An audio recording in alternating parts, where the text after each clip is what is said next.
Sa araw na ito, maririnig po natin ang kasaysayan ng isang binatang labis ang pagsisisi. Siya ay si Christoph. Guwapo, matalino, at anak mayaman ako. Kaya maraming nagkakagusto sa akin. Pero iba si Mirasol. Maganda, matalino, at mahinhin. At aaminin ko, niligawan ko siya hindi lang dahil gusto ko siya, kundi dahil na-challenge ako. Oh, Narcisa, sige lang. Rizal, sige. Kumain lang kayo dyan. Nakakahiya naman po, Sir Apolonio. Oh, ano ba Oo naman nga yun? po, sir. Alam nyo, ang dinner na ito ay ipinahanda ko para sa atin talaga. Kaya wala kayong dapat ikahiya. Sige, kain na. Sabi ko sa iyo, Mirasol, mabait talaga ang daddy ko. At hindi siya mata pobre, ha? Oo na, naniniwala na ako sa iyo, Cristo. Sir Paul, Ayun. salamat po. Hindi po kayo tutol sa akin kahit na mahirap lang po ko. Naku, oo naman, Iha. At saka huwag mo na akong tawagin, sir, ha? Tito na lang. Okay ba? Sige po, Tito. Oh, very good. At ikaw din, Narcisa. Sir, Huwag mo na akong tapo. Ayan na naman eh. Ay, Huwag mo na akong isi-sir-sir pa, ha? Paul na lang ang itawag mo sa akin. Ang lakas makatanda ng Apolonio eh. sige po, Paul. Ay, alam mo, natutuwa ako. Dahil itong si Mirasol ang naging girlfriend nitong anak ko. Palagay ko naman ay titino na itong si Christoph ngayon. Naku, hindi ka pala matino. Oh, dati Cristo. naman. Mabait naman po ako, ah. Ay, ang ibig kong sabihin, hindi ka na magiging playboy. Nagbago na ako, Dad. At dahil yon kay Mirasol. At sana rin, huwag niyong pababayaan ang inyong pag-aaral. Gawin niyong inspirasyon ang pag-ibig niyo. Christoph, Hmm, sama ka ba mamaya? saan? Ito talaga. Nakalimutan ha? Nanalo ka lang sa pustahan na wala ka na. Saan nga yun, Jimbo? Birthday ni Kailin ngayon. At pinaiimbita ka, tol. Hindi pwede. No? Magre-review kami ni Mirasol para sa exam natin. Ito naman. Birthday ni Kailin, bibiguin mo. Magagalit sa akin yung tao. At ayokong mangyari yun. Kaya, pasensya ka na. Oh, Jimbo. Bakit ikaw lang dumating? Nasaan si Cristo? Ayaw sumama Kailin eh. Ha? Pinili ko na nga. Ayaw pa rin. Why naman? May review daw sila ni Mirasol. Ngayon, para sa exam natin. Nakaka-hurt naman siya. Birthday ko, he makes me sad. Pasensya na raw. Jimbo, sabihin mo nga sa akin. Talaga bang gusto ni Christoph ang Mirasol ngayon? Sasabihin ko sa iyo, pero secret ito ha. Okay, sige. Dahil lang sa pustahan, kaya niya niligawan si Mirasol. Na-challenge din siya. Oh, I see. Kala ko, natalo ng beauty ko. Hindi oh. Kung ako nga lang ang ginusto mo hindi na kita pakakawalan pa. Kailan naman makikipag-break sa babae niya si Christoph? Aba! Matataas pa rin ang grades mo, anak. Mabuti naman at hindi bumaba. Dahil tinutupad ko po ang pangako ko sa inyo, Nay, na kahit may boyfriend na ako, hindi ko po pababayaan ang pag-aaral ko. Ayoko rin po masayang ang scholarship ko. Tama yan, anak. At ingatan mo rin sana yung sarili. Huwag kang tumulad sa iba na nagpadala sa kabusukan kaya hindi nakatapos ng pag-aaral. Alalahanin mo sana lagi na yaman nating mga kababaihan ang ating dangal. Hindi ko po kalilimutan yun, Nay. Iingatan ko po ang gangal ko at ang pag-aaral ko.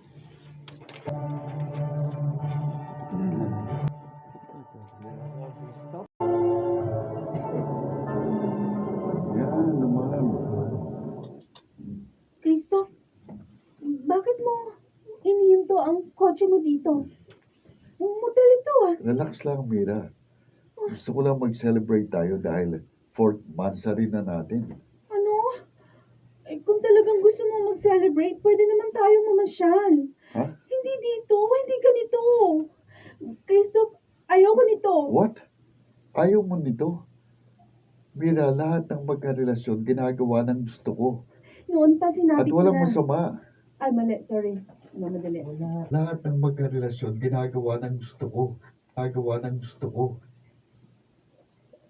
At walang masama dun. Noon pa sinabi ko na, di ba?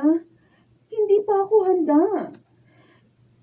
Gusto ko, mangyayari lang yun kapag kasal na tayo. Naku naman. Ang tagal pa nun. Kung talagang mahal mo ako, maghihintay ka. At irerespeto mo ang paniniwala ko. Pero Kung Mira, ipipilit mong gusto ko, gusto mo Gusto pala. At irerespeto mong paniniwala ko. pero Mira. Kung ipipilit mo ang gusto mo, mag-break na lang tayo. Ang saya. Ba't ba niyaya mo Tagay. ako mag-inom ngayon? To, Ha? may problema ba? Wala. Gusto ko lang magsaya. Magsaya. Bakit? Dahil ginawa na namin ni Madrasol yun. Sinong Marisol? Mirasol. Bakit? Miratol. Bakit? Dahil ginawa na namin, tol, ni Mirasol yun. Huh? Talaga, tol? Nagawa niyo na? Oo, nag-sex na kami kahapon. Oh. Ang tagal nga namin sa motel eh. Astig ka rin pala eh. Tagay. Kala ko, under ka na ni Mirasol eh. Hindi. Ako, Ander. You're wrong, pare. Ako pa rin yung Christoph na sinusunod ng mga babae.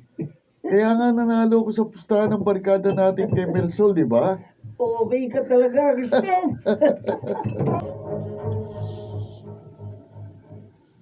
Hi, Mirasol. Ikaw pala, Kailin. Bakit? Gusto lang kitang i-inform. Inform? Yeah. Tungkol saan? Usap-usapan ka dito ngayon sa university. Santa Santita ka pala. Kunwari ka lang mahinhin. Pero, bibigay ka rin kay Christoph. Ano? Hindi totoo yan. Walang nangyayari sa amin. Huwag ka rin magkunwari. Sinabi na nga ni Christoph eh. Oo, kawawa ka naman, girl.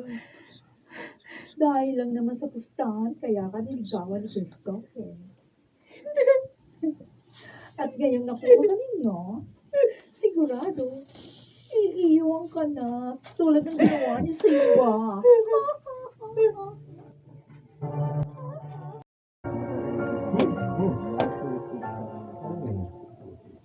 Ang sama mo, Christoph. Walang iya ka. Rico! Uy! Ano ba nangyayari sa'yo? Bakit bigla mo ko inampas ng payong? Bakit ka nagsinungaling sa kanila? Bakit? Aray! Ano ba? Ako sinira. Tama na, pwede ba?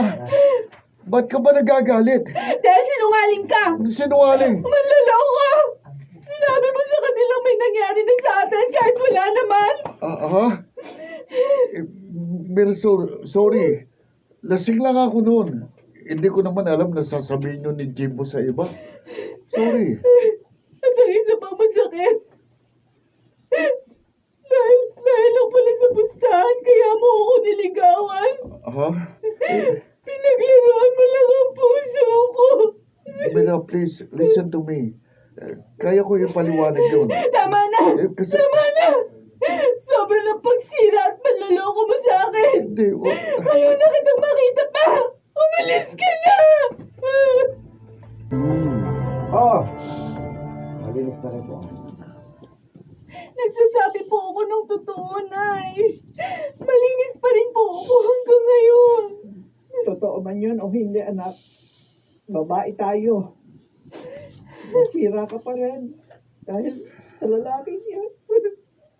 Nay, Makipag-break ka na sa kanya. nakapag-break na po ako. Hindi Hindi lang dahil sa chismis na kinalat niya. Kundi dahil nalaman ko na pustahan lang pala ang dahilan ng panliligaw niya sa akin. Oh, Diyos ko. Ayoko na nga po siyang makita, Nay. Gusto ko lumipat na lang ng ibang university. Sige. Iiwan ko na rin ang pagiging janitress ko doon. Uy, ano na po magiging trabaho niyo? Magtitinda na lang ako ng mga ulam dito sa tapat ng ating bahay. Sorry, Nay. Sorry po, nagkamali ako ng lalaking minahal.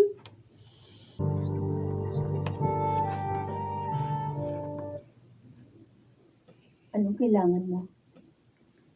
Punta ka pa rito. Mira, bakit naman kayo umalis na ng university? Dahil ayaw na kitang makita pa. Please, patawarin mo na ako. Oo, naging daan nga ang pustahan namin sa panliligaw ko sa'yo. Pero talagang mahal kita. Kahit ano pang sabihin mo, hindi na ako maniniwala sa'yo. Mirasol, Patahimikin mo ng anak ko, Kristo! Sinira mo na siya! Niloko pa! Maawa ka naman! sorry po, Aling Narcisa. Sorry po. Ganda ng pangalan pinapalo. Tatahimikin mo ng anak ko, Kristo.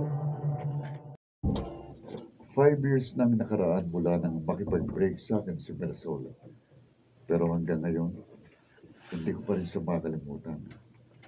Wish ko lang na marinig niya ito at madama niya na totoong pinagsisisihan ko ang aking pagkakamali. Ako po si Kristo at ito ang aking buhay.